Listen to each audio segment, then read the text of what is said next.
비로소 바로는 요셉의 능력을 인정하고 그 앞에 탄복하고 그를 애굽의 총리로 임명하게 되었습니다.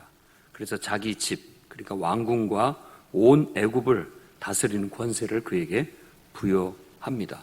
인장 반지를 끼워주고 세마포옷을 입히고 금사슬을, 그리고 버금술에 두 번째 2인자가 타는, 요즘으로 말하자면 자가용이죠. 그리고 제사장 보디베라의 딸 아스낫을 아내로 주었습니다. 그때 그의 나이 30세였습니다. 7년간의 풍년을 맞아 곡물을 성읍에 가득 채워두게 됐고, 흉년이 들기 전에 므낫세와 에브라임이라는 자녀 둘을 얻게 되었습니다. 그리고 7해 흉년이 찾아오게 되었고, 비로소 창고에 가득한 곡물들을 나누어 주게 되었다는 이야기입니다.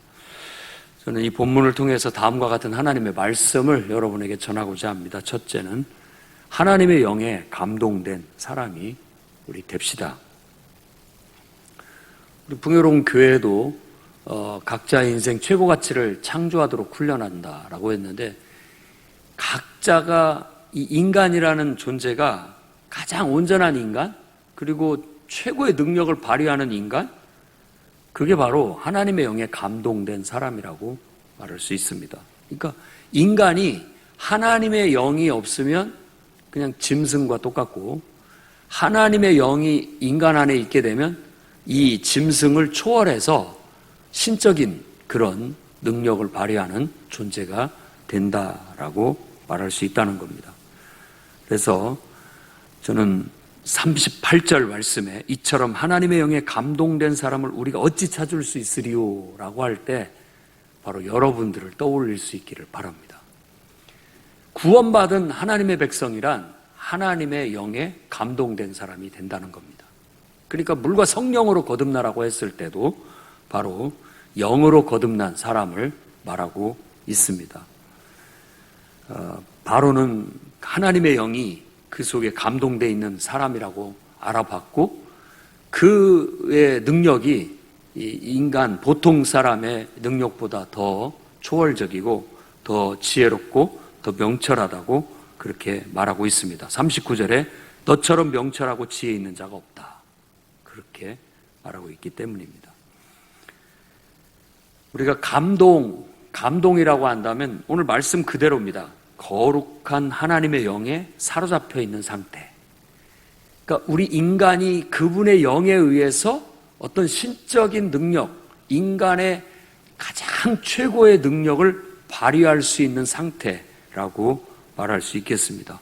그래서 신약에는 예수님께서 부활하시고 승천하시기 전에 예루살렘을 떠나지 말고 아버지의 약속하신 것을 기다리라고 합니다. 그게 바로 우리가 오순절날 모든 제자들과 거기에 모여서 기도하는 사람들이 받게 된 성령을 가리켜 말하는 겁니다.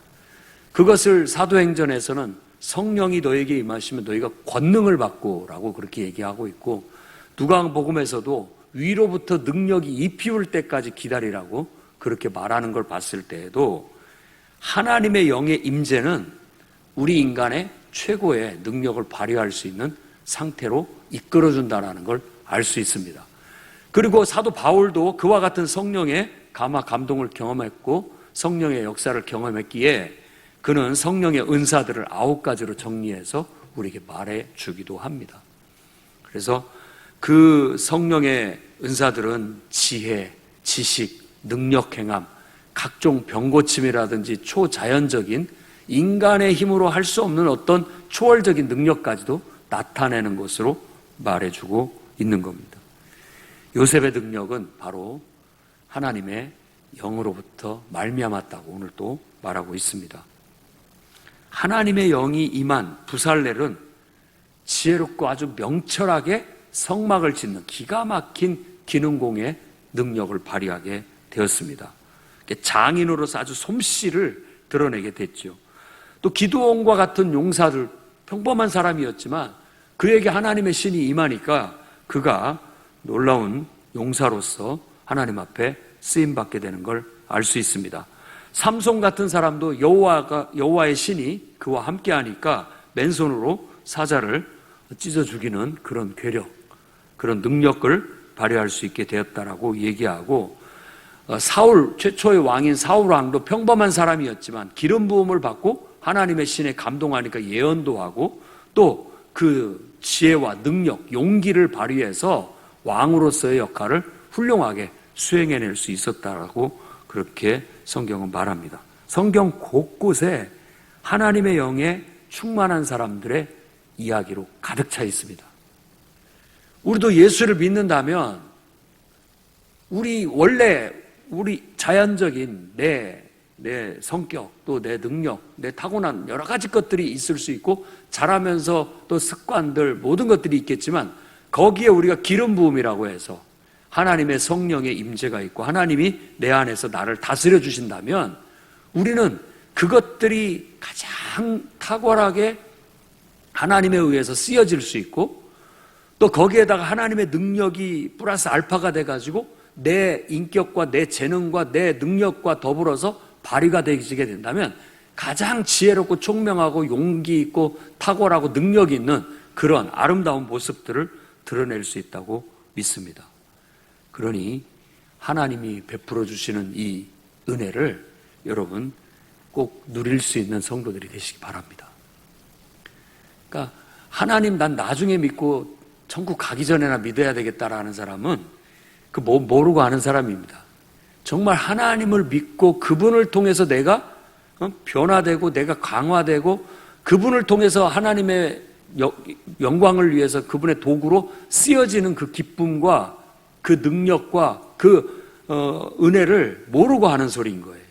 하루라도 더 주님의 임재 속에서 하나님의 역사를 이루고 하나님의 능력을 발휘하며 살아가는 것이 우리에게서는 특권이다라고 그렇게 묻어야 되겠고 그것이 바로 하나님이 창조하신 하나님의 형상을 닮은 인간에게 주시는 은혜로운 선물이다라는 것입니다. 그래서 그 은혜로운 선물이라는 뜻으로 은사라고 번역을 하는 겁니다.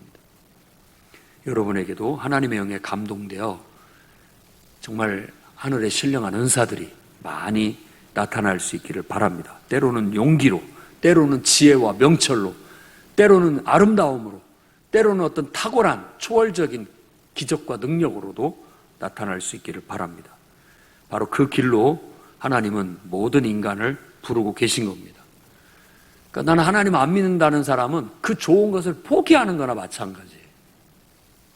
그것이 얼마나 위대하고 좋은 줄을 안다면 어떤 것보다도 사모하는 마음을 가지고 너도 나도 알 것 없이 그걸 차지하기 위해서 혈안이 되어 달라드는 그런 것이 되어야 마땅하다고 생각합니다.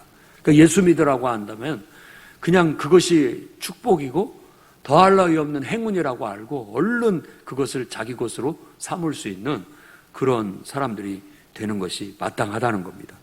누구든지 하나님은 마음을 열고 하나님을 인정하고 받아들이는 자에게 하나님은 성령으로 감동하셔서 그와 함께 하시고 그와 동행하시고 그와 하나됨을 이루시고 그를 통해서 인간의 참된 원형을 회복시켜 주시고 그를 통해서 그 안에 내재되어 있는 모든 능력들을 발휘하심으로써 하나님의 뜻과 역사를 이루어 나아가게 되는 겁니다. 그것이 창조주 하나님의 우리를 향한 목적입니다. 그러니 요셉처럼 오늘 말씀처럼 하나님의 영에 감동된 사람이 되십시오.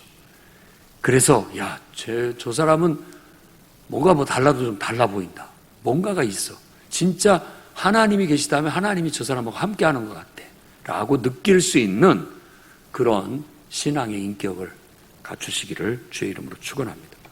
두 번째로는 주님의 청지기로 충성을 다하시기 바랍니다. 바로가 요셉에게 그 모든 것을 다스리도록 위임합니다.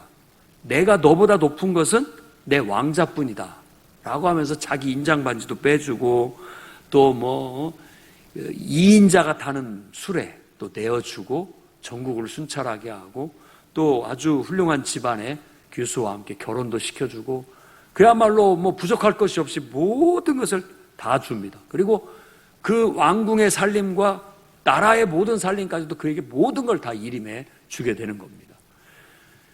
보디발의 집에서도 그가 그런 청지기의 역할을 잘 수행했고 또 감옥에서도 나름대로 간수장이 맡겨준 청지기로서의 일을 잘했던 겁니다. 바로 이 모습이 성경에서 강조하고 있는 청지기, 바로 그 정신입니다. 하나님과 우리의 관계를 설명하는 하나의 용어로서 청지기직을 얘기합니다. 청지기라는 것은 그 소유권은 우리 게 아니에요. 그러니까 주인은 하나님이신데 그 주인이 나한테 모든 운영, 관리권을 맡겨주신 것을 말하는 거예요.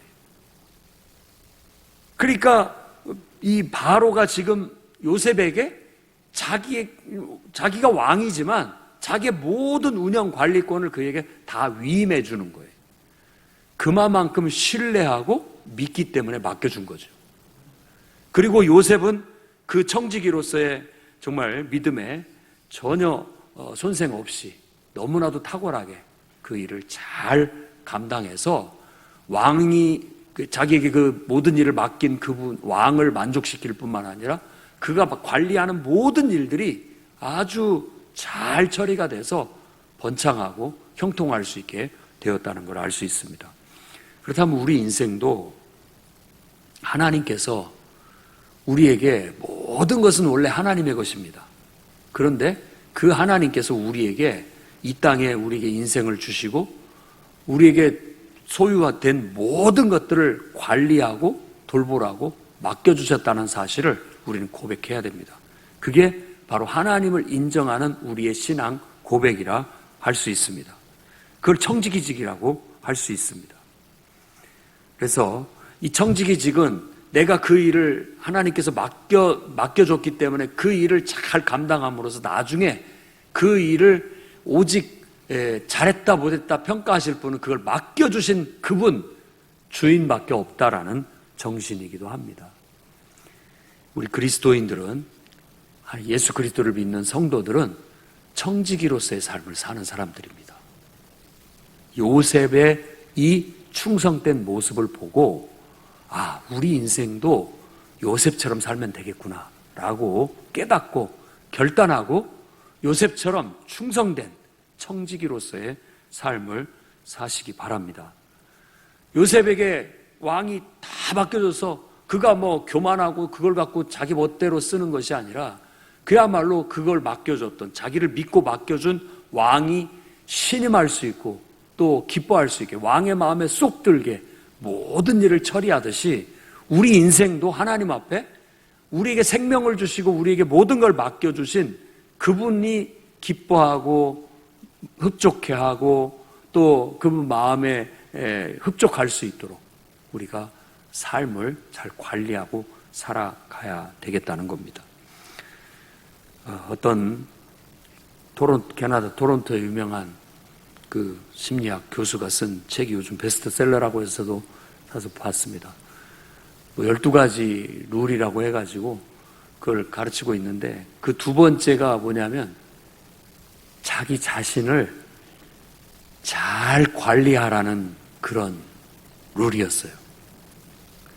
자기 자신을 소홀히 대하는 것은 창조주를 소홀히 대하는 것이고 자기 자신을 소홀히 대하는 것은 내가 함께 살아가는 사람들을 소홀히 대하는 것으로서 이어진다. 자기 자신부터 잘 관리하고 돌보고 살아갈 때 그것이 곧 하나님께 영광을 돌리는 것이 되고 또 다른 사람에게도 유익을 주는 것이 된다라는 말을 했습니다. 그러니까 청지기예요. 내 몸이라고 해서 내 마음대로 하는 것이 아닙니다. 하나님께서 주셨다라고 생각하고 나 자신을 최고의 가치가 있게 가장 잘 관리하고 활용을 해야 됩니다. 그럴 때 하나님도 기뻐하실 뿐만 아니라 나를 통해서 또 많은 사람도 유익을 얻게 되는 겁니다. 나를 그렇게 관리함으로써 결국은 다른 것들도 그렇게 소중하게 잘 관리하고 돌봄으로써 우리는 이 땅에서 올바른 태도로서 삶을 살게 되고 또 그렇게 삶을 살다 보면 자신의 한계를 넘어설 수 있는 하나님의 능력을 통해서 도움을 받아 넘어설 수 있는 은혜까지도 경험할 수 있게 되는 겁니다. 여러분, 하나님께서 여러분의 삶을 맡겨주셨습니다. 그러니 여러분 자신부터 그리고 또 여러분에게 주어진 모든 사람과 일과 물질과 모든 시간까지도 아주 충성되게 성실하게 그걸 맡겨주신 분이 기뻐할 수 있도록, 만족해할 수 있도록 잘 관리하는 그런 최선을 다하는 삶을 살아가시기 바랍니다. 그러면 요셉이 보디발의 집에서 인정받고 칭찬을 받은 것처럼, 감옥에서도 인정받고 칭찬을 받은 것처럼, 애굽의 바로 왕에게도 인정받고 칭찬을 받은 것처럼, 저 여러분들도 우리를 이 땅에 보내신 창조주 하나님 앞에 갔을 때 잘했다, 착하고 충성된 종이다 라고 칭찬받고 인정받게 될 줄로 믿습니다. 그렇게 하나님이 주신 인생, 주님의 청지기로서 충성을 다하는 여러분 되시기를 바랍니다. 세 번째로는 수고한 땅에서 번성하게 하신 하나님을 찬양하시기 바랍니다. 이제 그가 청지기로서의 직을 수행하면서 7년 동안의 풍년이 들었을 때 곡식을 모을 때 자식을 둘 낳았습니다. 첫째 아들을 낳았는데 그 아들 이름을 므낫세라고 했습니다. 그가 므낫세를 낳고 그 이름을 잊어버리게 합니다라는 의미를 살려서 나의 이 고생했던 모든 것들을 다 하나님께서 잊게 하셨구나라고 그렇게 고백을 합니다. 그 다음에 둘째를 낳았는데 그 아들을 에브라임이라 합니다. 에브라임이라는 말은 원래 결실이라는 뜻인데 그게 복수형으로 쓰여져서 두 배의 결실, 그런 의미로도 해석이 됩니다. 그러니까 번성하게 하셨다라는 그런 의미입니다. 그래서 뒤에 바로 두 아들을 낳고 하나님이 나를 내가 수고한 땅에서 번성하게 하셨다라고 므낫세, 에브라임 두 아들의 이름을 갖고 하나님께 자신의 신앙을 고백하면서 감사하고 찬양하고 있는 거예요. 우리가 정말로 어려울 때나 잘 됐을 때나 항상 하나님을 통해서 나를 바라볼 수 있는 그런 믿음의 시각을 가져야 되겠습니다. 우리는 늘 그래야 되는 거예요. 그냥 세상 사람들의 말이나 분위기에 들떠서 표류하고 흔들리지 말고 하나님을 통해서 자신을 바라보고 중심을 잡을 수 있어야 되는 겁니다. 하나님은 늘 내가 이 성경 말씀 표현 그대로 치다면 수고한 땅, 고생스러운 땅,